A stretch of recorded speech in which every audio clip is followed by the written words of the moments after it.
Hello ಎಲ್ರಿಗೂ ನಮಸ್ಕಾರ. ಎಲ್ಲರೂ ಹೇಗಿದ್ದೀರಾ? ಐ ಹೋಪ್ ಎಲ್ಲರೂ ಚೆನ್ನಾಗಿದ್ದೀರಾ ಅಂತ ಭಾವಿಸ್ತಾ ಇವತ್ತಿನ ವಿಡಿಯೋನ ಶುರು ಮಾಡ್ತಾ ಇದ್ದೀನಿ.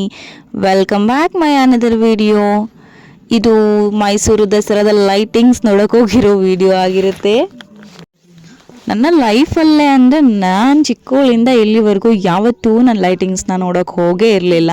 For the first time lightings ನೋಡೋಕೆ ಹೋದೆ. ನಾನು ಲೈಟಿಂಗ್ಸ್ ನೋಡೋಕೆ ಹೋಗಿರೋದಕ್ಕೋ ಇಲ್ಲ ನನಗೆ ಇದೆಲ್ಲ ಹೊಸ್ತು, ನನಗಂತೂ ಗೊತ್ತಿರಲಿಲ್ಲ ಏನು ಎಲ್ಲಿ. ಸ್ಟಾರ್ಟಿಂಗ್ ಕೊಲಂಬಿಯಾ ಹತ್ರದಿಂದನೇ ಫುಲ್ಲು ರಶ್ಶು. ಅಲ್ಲೇ ಒಂದು 20 ನಿಮಿಷನೂ ವೆಯ್ಟ್ ಮಾಡಿದ್ದೀವಿ ಅನ್ಬೋದು, ಟ್ರಾಫಿಕ್ ಅವರ ಕಡೆ ಕಡೆಯಿಂದ ಬಿಡೋಕ್ಕೆ. ಅದೆಲ್ಲ ಮುಗಿಸ್ಕೊಂಡು ನೋಡ್ಕೊಂಡು ಹೋದರೆ ಸ್ವರ್ಗನೇ ನನ್ನ ತಲೆ ಮೇಲಿದೆ ಅನ್ನೋದು ಅಷ್ಟು ಜೋಶ್ ಆಯ್ತಾಯಿತ್ತು ನನಗೆ. ಯಾಕಂದರೆ ನಾನು ಯಾವತ್ತೂ ಬರೀ ಮೊಬೈಲಲ್ಲೆಲ್ಲ ನೋಡಿದ್ದೆ ಅಷ್ಟೇ, ನಾನು ಲೈಟಿಂಗ್ಸ್ನ ಹೋಗಿ ನೋಡಿರಲಿಲ್ಲ. ಫಾರ್ ದ ಫಸ್ಟ್ ಟೈಮ್ ಲೈಟಿಂಗ್ಸ್ನ ನೋಡೋಕೆ ಹೋದಾಗ ಎಷ್ಟು ಖುಷಿ ಆಯಿತು ಅಂದರೆ, ಈ ಲೈಟಿಂಗ್ ನೋಡಿದ್ರೆ ಮೈಸೂರಲ್ಲಿ ಇಷ್ಟೆಲ್ಲ ವಂಡರ್ ಇದ್ರು ನಾವು ಕೆಲವೊಬ್ರು ಇದನ್ನ ನನ್ನಂಥವ್ರು ಇದನ್ನೆಲ್ಲ ಮಿಸ್ ಮಾಡ್ಕೊಂಡಿರ್ತಾರೆ. ಬೇಡದೇ ಇರೋ ಕಡೆ ಎಲ್ಲ ಹೋಗಿ ನಾವು ಸುಮ್ಮನೆ ಟೈಮ್ ಪಾಸ್ ಮಾಡೋದ್ಕಿಂತ ಈ ಥರ ಎಲ್ಲ ಟೈಮ್ ಇದ್ದ ಹೋಗಿ ನೋಡ್ಕೊಂಡು ಬರೋದಂದ್ರೆ ಎಷ್ಟು ಚೆನ್ನಾಗಿರುತ್ತೆ. ಇಲ್ಲಿ ನೋಡಿ ಲೈಟಿಂಗ್ಸ್ ಸ್ಟಾರ್ಟಿಂಗ್ ಮೈಸೂರು ಎಂಟ್ರಿಂದನೂ ಶುರು ಮಾಡಿರ್ತಾರೆ.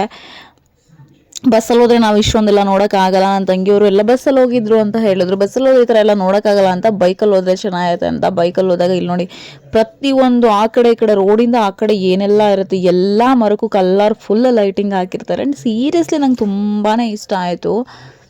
ಯಾಕಂದರೆ ಒಂಥರ ಮೈಸೂರು ಅಂದರೆ ನಂಗೆ ಪರ್ಸ್ನಲಿ ಮೈಸೂರು ಅಂದರೆ ತುಂಬ ಇಷ್ಟ. ಇಲ್ಲಿದೆ ನೋಡಿ ವೆಲ್ಕಮ್ ಟು ಮೈಸೂರು ದಸರಾ ಅಂತ. ಪ್ರತಿಯೊಂದು ಕಡೆ ಯಾವ್ಯಾವುದಾದ್ರೂ ಮೈನ್ ರೋಡ್ ಇದ್ದರೆ ಇಲ್ಲ ಬೇರೆ ಕಡೆ ಎಲ್ಲಾದರೂ ಮೈನ್ ಏನಾದರೂ ಅಂಗಡಿಗಳಿದ್ರೆ ಜ್ಯುವೆಲರಿ ಶಾಪ್ಗಳಿದ್ರೆ ಅಲ್ಲೆಲ್ಲ ದಸರಾ ಹಬ್ಬದ ಶುಭಾಶಯ ವೆಲ್ಕಮ್ ಅಂತ ಹಾಕಿದ್ದಾರೆ. ಸೊ ಅದಾದಮೇಲೆ ನಾವು ಮೈಸೂರು ಒಳಗಡೆ ಅರಮನೆ ಹತ್ರ ಎಂಟ್ರಿ ಆದ್ವಿ. ಅರಮನೆ ನೋಡಿ ಎಷ್ಟು ಪಿಂಕ್ ಕಲರ್ ಲೈಟಿಂಗ್ಸಲ್ಲಿ ಫುಲ್ ತುಂಬ ಇದೆ. ಅಲ್ಲೂ ಅಷ್ಟೇ ಫುಲ್ಲು ಏನಂದರೆ ಟ್ರಾಫಿಕ್ಕು. ಆ ಟ್ರಾಫಿಕ್ಕಿಂದ ಹೋಗೋಷ್ಟರೊಳಗೆ ನಡ್ಕೊಂಡು ಹೋಗ್ಬಿಡ್ಬೋದು ಅಷ್ಟೇ ಇತ್ತು. ಬಟ್ ಏನು ಮಾಡೋಣ, ಇಳಿಯೋಕ್ಕೂ ಅಲ್ಲಿ ಸ್ಪೇಸ್ ಇಲ್ಲ. ಇಲ್ಲಿ ನೋಡಿ ಅಲ್ಲಿ ಸುತ್ತ ಕಟ್ಟ ಇದೆಯಲ್ಲ, ಅಲ್ಲಿಗೆ ಎಷ್ಟು ಚೆನ್ನಾಗಿರೋ ಫ್ಲವರಲ್ಲೆಲ್ಲ ಡೆಕೋರೇಟ್ ಮಾಡಿದ್ದಾರೆ. ಇದೆಲ್ಲ ಹೋಟೆಲ್ಲು ಜ್ಯುವೆಲರಿ ಶಾಪ್ಸು ಎಲ್ಲದಕ್ಕೂ ಒಂದು ಕಡೆಯಿಂದ ಹಾಕಿದ್ದಾರೆ ಅದು ಲೈಟಿಂಗ್ಸ್ನ. ಅದಾದ್ಮೇಲೆ ನಾವು ಮುಂದೆ ಹೋದ್ರೆ ಇಲ್ಲಿ ನೋಡಿ ಇದು ಜ್ಯುವೆಲರಿ ಶಾಪ್. ಫುಲ್ಲು ಒಂದು ಜ್ಯುವೆಲರಿ ಶಾಪ್ಸ್ ಓಪನ್ ಆದರೆ ಫುಲ್ ಒಂದು 5-6 ಜ್ಯುವೆಲರಿ ಅಂಗಡಿ ಆಯಿತು ಒಂದೇ ಸ್ಟ್ರೀಟಲ್ಲಿ ಪಕ್ಕ ಜನ. ಅದೇನಂತ ಒಡವೆ ತಗೋತಾರೋ ಅದೇನೋ ನಂಗಂತೂ ಗೊತ್ತಿಲ್ಲ. ಆಮೇಲೆ ನಾವೊಂದು ಪೋಸ್ ಕೊಟ್ಕೊಂಡು ಮುಂದೆ ಹೋದ್ವಿ. ಎಲ್ಲರೂ ಈಗ ಟ್ರೆಂಡಿಂಗ್ ರೀಲ್ಸ್ ಏನಿದೆ ಅದ್ರ ಬಗ್ಗೆ ಎಲ್ಲ ಕೂಗಾಡಿ ಕಿರ್ಚಾಡ್ತಾ ಇದ್ರು ಹುಡುಗರೆಲ್ಲ. ಇಲ್ಲಿ ನೋಡಿ ಮಂಟಪ ಎಷ್ಟು, ಅಲ್ಲಿ ನಾಲ್ವಡಿ ಕೃಷ್ಣರಾಜ ಒಡೆಯರ್ದು ದೊಡ್ಡ ಗಡಿಯಾರನೋ ಚಿಕ್ಕ ಗಡಿಯಾರನೋ ಹೇಳ್ತಾರಲ್ಲ ಅಲ್ಲಿ. ಈ ಥರ ಎಲ್ಲ ರೋಡ್ ಬದಿಲಿ ಕುದುರೆ ಸಾರಂಗ ಎಲ್ಲ ನಿಂತ್ಕೋತಿದ್ವಲ್ಲ ಆ ಸಾರಥಿ ಅದನ್ನು ಲೈಟಿಂಗ್ಸಲ್ಲಿ ಮಾಡಿದ್ದಾರೆ. ಆಮೇಲೆ ಇದು ಹಂಪಿ ಅನಿಸುತ್ತೆ. ಲೈಟಿಂಗ್ ಜಾಸ್ತಿ ಹೊಡಿತಾ ಇರೋದ್ರಿಂದ ಮೊಬೈಲಲ್ಲಿ ಅಂದರೆ ಕಲರ್ ಲೈಟ್ ಕ್ಯಾಪ್ಚರ್ ಆಗಿಲ್ಲ. ಅದಾದಮೇಲೆ ಮುಂದೆ ನೋಡ್ಕೊಂಡು ಈ ಕಡೆ ಕ್ರಾಶ್ಗೆ ಹೋದ್ವಿ. ಅಲ್ಲೂ ಅಷ್ಟೇ ಎಲ್ಲ ಕಡೆ ಲೈಟಿಂಗ್ಸ್ ಲೈಟ್ ನೋಡಿ ಕಲರ್ ಅಂತ ಎಷ್ಟು ಚೆನ್ನಾಗಿ ಕಾಣಿಸ್ತೈತೆ. ಬಟ್ ಎಷ್ಟು ನಿಧಾನಕ್ಕೆ ಹೋಗ್ತೀವೋ ಅಷ್ಟೆಲ್ಲ ನೋಡ್ಕೊಂಡು ಹೋಗ್ಬೋದು. ನಾವು ನೋಡ್ಕೊಂಡು ಹೋಗ್ತೀವಿ ಅಂತ ನಿಧಾನಕ್ಕಂತೂ ಯಾವುದೇ ಕಾರಣಕ್ಕೂ ಹೋಗಲ್ಲ, ಅಲ್ಲಷ್ಟು ರಶ್ ಇರುತ್ತೆ. ಮಧ್ಯ ಕಾರ್ಗಳು ಸ್ಕೂಟ್ರುಗಳು ಬೈಕ್ಗಳು ಎಲ್ಲ ಹೋಗ್ತಾ ಇರ್ತವೆ. ಅದಾದಮೇಲೆ ಒಂದಷ್ಟು ವಿಡಿಯೋ ತೊಗೊಂಡು ಈ ಕಡೆಗೆ ಬಂದ್ವಿ. ನೋಡಿ ಏನೇನು ಮಾಡಿದ್ರು ನನಗೂ ಅಷ್ಟೊಂದು ನೆನಪೇ ಇಲ್ಲ. ನಾನು ಹೋಗಿ 1 ವೀಕ್ ಆಯಿತು. 1 ವೀಕ್ ಆದಮೇಲೆ ನಾನು ವಿಡಿಯೋನ ರೆಕಾರ್ಡ್ ಮಾಡ್ತಾಯಿದ್ದೀನಿ. ನನಗೂ ಅಷ್ಟು ಮರ್ತೋಗಿದೆ ಅಲ್ಲಿ ಏನೇನು ಇದ್ವು ಅಂತ. ಯಾಕಂದರೆ ಟೈಮು ಅದು ಇದು ಆಫೀಸು ಆಮೇಲೆ ಜೊತೆಗೆ ಸುಮಾರು 15 ಡೇಸೇ ಹುಷಾರು ತಪ್ಪಿಬಿಟ್ಟೆ ನಾನು. ಹಬ್ಬಕ್ಕೆ ಮೊದಲೇ ಹುಷಾರು ತಪ್ಪಿದೋಳು ಮತ್ತು ಹುಷಾರಾಗಿ ನಾನು ರಿಕವರ್ ಆಗೋಷ್ಟರೊಳಗೆ ಇಷ್ಟು ದಿನ ಆಯಿತು. ಈಗಲೂ ವಾಯ್ಸ್ ಅಷ್ಟೇನಿಲ್ಲ. ಆಮೇಲೆ ಈ ಕಡೆ ರೋಡ್ಗೆ ಹೋದರೆ ಇಲ್ಲ ಅರಮನೆ ಕಡೆ ಹೋಗ್ತಾರಲ್ಲ ಆ ರೋಡ್ಗೆ ಹೋದರೆ ರೋಡಲ್ಲೂ ಅಷ್ಟೇ ಪ್ರತಿ ರೋಡ್ಗೂ ಲೈಟಿಂಗ್ಸ್ದು ಏನೋ ಹೇಳ್ತಾರೆ ಅದು ಡೆಕೋರೇಷನ್ಸ್ ಇರುತ್ತಲ್ಲ ಅದು ಡಿಸೈನ್ಸು ಪ್ರತಿ ರೋಡಲ್ಲೂ ಬೇರೆ ಡಿಸೈನ್ಸ್. ಇಲ್ಲಿ ನೋಡಿದ್ರೆ ಈ ಥರ ಡಿಸೈನ್ಸ್, ಇನ್ನೊಂದು ಕಡೆ ಹೋದರೆ ಬಟರ್ಫ್ಲೈ ಡಿಸೈನ್ಸು ಆ ಥರ ಎಲ್ಲ ಇದೆ. ಆಮೇಲೆ ನನಗೆ ಒಂದ್ಸಲ ಲೈಫಲ್ಲಿ ಕುದುರೆ ಟಾಕ ಮೇಲೆ ಕುತ್ಕೊಂಡು ಹೋಗ್ಬೇಕು ಅನ್ನೋದು ಆಸೆ ಇದೆ.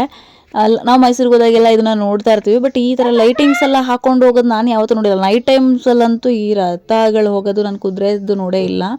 ಅದಾದಮೇಲೆ ಅಲ್ಲಿ ನೋಡಿ ಅವ್ರಿಗೆ ಮೈಸೂರು ರಾಜ ರಾಣಿ ಮತ್ತು ಅರಮನೆ ಬಗ್ಗೆ ಎಷ್ಟು ಗೌರವ ಇದೆ. ಹಿಂದೆಗಡೆ ಆ ಮೈಸೂರು ಪ್ಯಾಲೇಸು ರಾಜ ರಾಣಿ ಫೋಟೋ ಹಾಕ್ಕೊಂಡಿದ್ದಾರೆ. ಅದನ್ನ ನೋಡ್ಕೊಂಡು ಮುಂದೆ ಹೋಗ್ತಾ ಇದ್ರೆ ಆ ಟಾಂಗದ ಒಳಗಡೆ ಎಷ್ಟು ಜನ ಕೂತಿದ್ದಾರೆ ಅಂದರೆ 1-2-3 ಜನ ಇರ್ತಾರೆ ಅಂದರೆ ಫಿಲ್ ಆಗಿಬಿಟ್ಟಿದ್ದಾರೆ. ಅಲ್ಲಿಗೆ ಎಷ್ಟು ಅವರೆಲ್ಲ ಲೈಟಿಂಗ್ಸ್ ನೋಡ್ಕೊಂಡು ಹೋಗೋಕೆ ಟಾಂಗನ ಬುಕ್ ಮಾಡ್ಕೊಂಡು ಹೋಗ್ತಾ ಇರೋದು. ಅದಾದಮೇಲೆ ಈ ಕಡೆಗೆ ಬಂದರೆ ಇಲ್ಲೇನಿದು ನನಗೂ ಅಷ್ಟು ಗೊತ್ತಿಲ್ಲ. ಇದು ಸಾರಿ ಅಂಬೇಡ್ಕರ್ ಮತ್ತು ಆ ಕಡೆ ಗೌತಮ ಬುದ್ಧ. ಅದು ಮೈಸೂರು ಇಲ್ಲಿ ನೋಡಿ, ಮೈಸೂರು ದಸರಾ ದೀಪಾಲಂಕಾರ ಸಮಿತಿ ಅಂತ ಇದೆ. ಅವರು ಇಲ್ಲಿ ಲೈಟಿಂಗ್ ಇಲ್ಲ ಅಲ್ಲಿ ಲೈಟಿಂಗ್ ಮಾಡಿಸಿರ್ಬೋದು, ಇಲ್ಲ ಆ ಕಡೆ ಏನೋ ಅವ್ರದ್ದು ಆಫೀಸ್ ಇರ್ಬೋದು. ಅದಾದ್ಮೇಲೆ ಒಳಗಡೆ ಹೋದ್ರೆ ಈ ಥರ ಗ್ರ್ಯಾಂಡ್ ಎಂಟ್ರಿ ಥರ. ಆಮೇಲೆ ಅಲ್ಲಿ ಬೇರೆ ಇತ್ತು ರೋಡ್ ಸೈಡಲ್ಲಿ, ಆ ಕಡೆ ಈ ಕಡೆ ಇಲ್ಲಿ ಬೇರೆ ಡಿಸೈನ್ಸ್ ಇದೆ ನೋಡಿ. ನಾನು ಹೇಳಿದ್ನಲ್ಲ ಆ ಥರ ಒಂದೊಂದು ರೋಡ್ಗೂ ಒಂದೊಂದು ಡಿಸೈನ್ಸ್ ಇದೆ. ಅದನ್ನೆಲ್ಲ ನೋಡಿದ್ರೆ ಎಷ್ಟೊಂದು ಖುಷಿಯಾಗುತ್ತೆ ಅಲ್ವಾ. ನನಗಂತೂ ಸ್ವರ್ಗದಲ್ಲಿ ಹೋಗ್ತಾ ಇದ್ದೀನಿ ಅನ್ನೋ ಫೀಲ್ ಆಗ್ತಾ ಇತ್ತು. ಭೂಮಿ ಮೇಲೆ ಸ್ವರ್ಗ ಬಂದಿದೆ ಅಂತ. ಆಮೇಲೆ ದಿ ಮೋಸ್ಟ್ ಸಕ್ಕತ್ತಾಗಿರೋ ಡಿಸೈನ್ ಅಂದರೆ ಇದು ನವಿಲು ನಾನು ದೂರದಿಂದ ತೆಗಿತಿದ್ದೀನಲ್ಲ, ಹತ್ರ ಹೋಗಲಿಲ್ವಲ್ಲ, ಸೊ ನೀಟಾಗಿ ಕ್ಯಾಪ್ಚರ್ ಆಗಲಿಲ್ಲ ನಮಗೆ. ಸ್ವಲ್ಪ ಅಷ್ಟೇ ನಮ್ಗೆ ಕ್ಯಾಪ್ಚರ್ ಆಗಿದ್ದು, ನೋಡಿಕೊಂಡು ಬಂದ್ವಿ. ಇಲ್ಲಿ ನೋಡಿ ಆ ಕಡೆ ಎಷ್ಟು ಚೆನ್ನಾಗಿ ಕಾಣಿಸ್ತಿದೆ. ಇದು ಮೇ ಬಿ ಅದು ತಾಜ್ ಮಹಲ್. ಇನ್ನೂ ಸ್ವಲ್ಪ ಹೇಳೋದಿದೆ, ಒಂದೇ ವಿಡಿಯೋದಲ್ಲಿ ನಿಮಗೆ ಮೈಸೂರು ಫುಲ್ ತೋರಿಸ್ಬಿಟ್ರೆ ಬೋರ್ ಆಗುತ್ತೆ ಅಂತ ನೆಕ್ಸ್ಟ್ ಪಾರ್ಟ್ 2 ಅಲ್ಲಿ ಹೇಳ್ತೀನಿ. ಥ್ಯಾಂಕ್ ಯು ಈ ವಿಡಿಯೋನ ಕೊನೆ ತನಕ ವಾಚ್ ಮಾಡಿದ್ದಕ್ಕೆ. ಬಾಯ್ ಬಾಯ್.